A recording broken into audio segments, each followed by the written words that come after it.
आइए सुनते हैं वट सावित्री की कथा।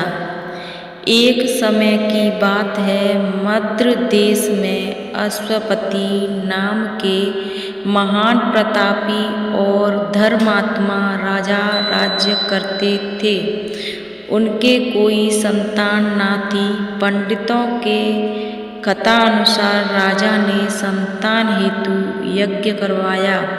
उसी के प्रताप से कुछ समय बाद उनके कन्या की प्राप्ति हुई, जिसका नाम उन्होंने सावित्री रखा।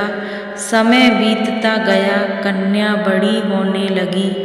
जब सावित्री को वर खोजने के लिए कहा गया तो धर्म उत्सेन के पुत्र सत्यवान को पति के रूप में वरण कर लिया।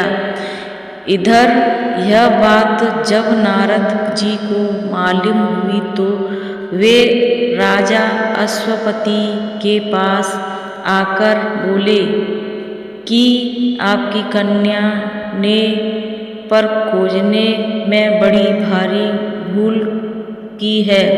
सत्यवान गुणवान तथा धर्मात्मा अश्व हैं, परंतु यह अल्पायु हैं।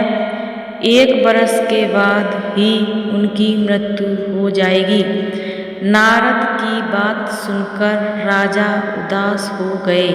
उन्होंने अपनी पुत्री को समझाया, पुत्री, ऐसी अल्पायु व्यक्ति से विवाह करना उचित नहीं है, इसलिए तुम कोई और वर चुन लो।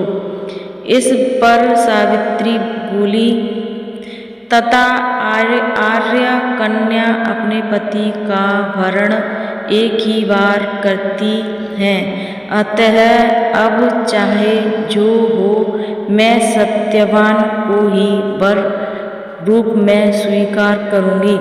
सावित्री के दृढ़ रहने पर आखिर राजा अश्वपति विवाह का सारा सामान और कन्या को लेकर वृद्ध सचिव सहित उस वन में गए, जहाँ राजश्री से नष्ट अपनी रानी को राजकुमार सहित एक वृक्ष के नीचे धूर्मुक्तसेन रहते थे। विधि विधान पूर्वक सावित्री और सत्यवान का विवाह कर दिया।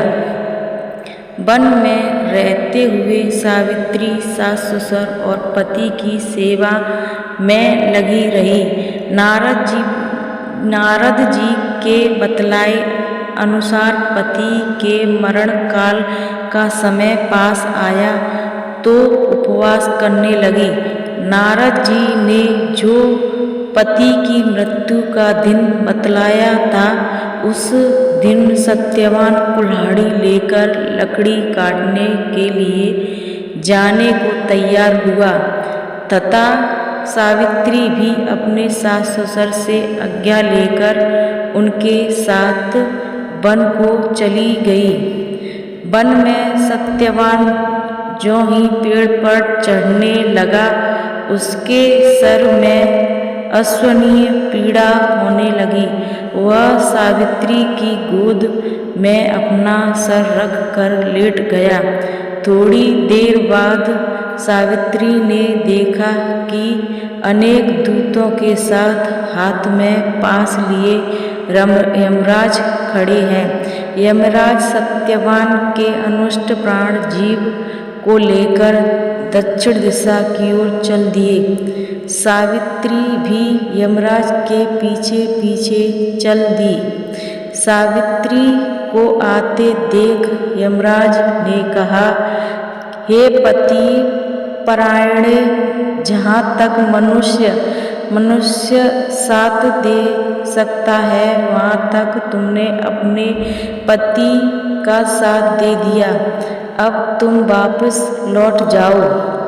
यह सुनकर सावित्री बोली, जहाँ तक मेरे पति जाएंगे, वहाँ तक मुझे जाना चाहिए। यह सनातन सत्य है। यमराज ने सावित्री की धर्म परायण वाणी सुनकर वर मांगने को कहा।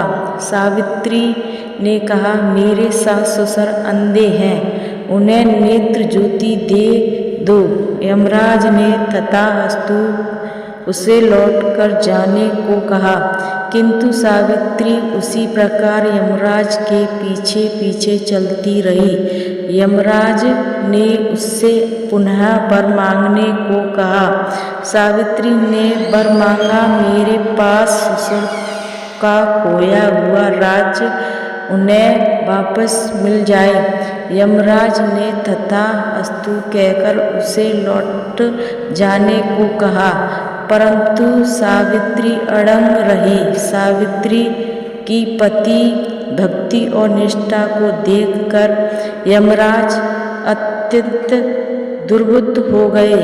उन्होंने सावित्री से और वर मांगने के लिए कहा।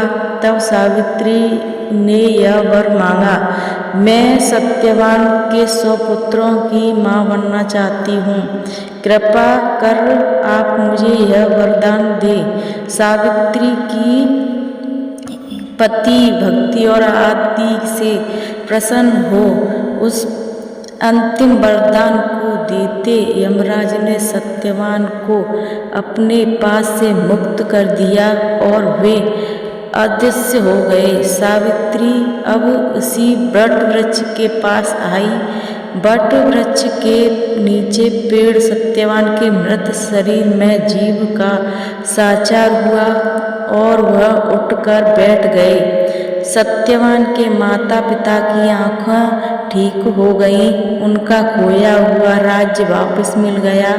इसी सावित्री के अनुभव व्रत की कथाओं सारे देश में फैल गई। इसी प्रकार यह मान्यता स्थापित हुई, सावित्री के पुण्य कथा सुनने से पति की भक्ति रखने में महिलाओं का संपूर्ण मनोरथ पूर्ण होंगे।